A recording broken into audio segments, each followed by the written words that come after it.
औज़ुबिल्लाहि मिनश्शैतानिर्रजीम बिस्मिल्लाहिर्रहमानिर्रहीम। अस्सलाम वालेकुम। कैसे आप सब लोग? यकीनन खैरियत से होंगे। हंसते मुस्कुराते रहें, शादो आबाद रहें, जहाँ रहें खुदा की नेमतों से फैज़याब होते रहें और आप सबके घरों में खुदा की नेमतों की बारिश बरसती रहे। आमीन या रब्बुल आलमीन।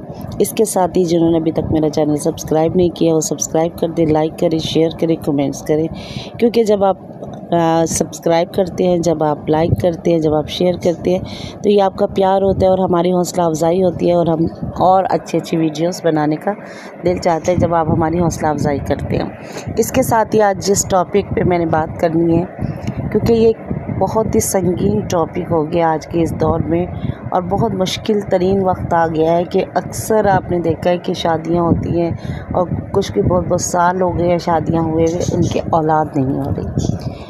और ये ऐसी नेमत है कि मैं कहती हूँ कि खुदा किसी दोस्त के या किसी कोई हमारा दुश्मन भी है, मैं कहती हूँ परवरदिगार उस दुश्मन को भी इस नेमत से महरूम न रखना, क्योंकि ये इतनी बड़ी नेमत है। औरत मुकम्मल हो जाती है जब उसकी औलाद होती है और वो अपने आप को सेफ़ महसूस करने लगती है।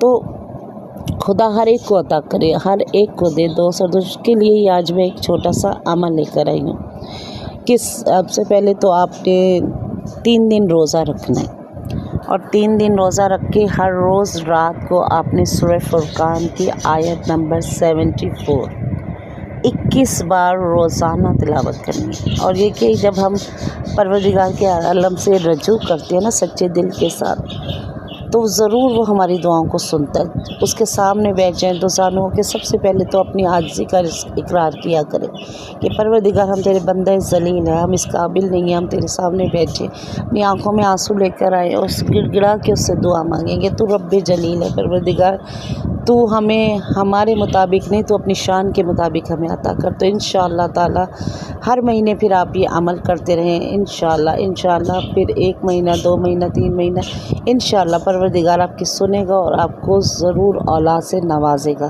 तो अभी तक जिनके नहीं है औलाद वो ये अमल करें और यकीन कामिल के साथ जो भी काम किया करें यकीन कामिल के साथ और इस यकीन के साथ कि इंशाअल्लाह जब हम कुरान से रजू कर रहे हैं, जब हम उस परवरदिगार से रजू कर रहे हैं तो वो इंशाअल्लाह हमारी दुआओं पे कबूलियत की मोहर लगाएगा।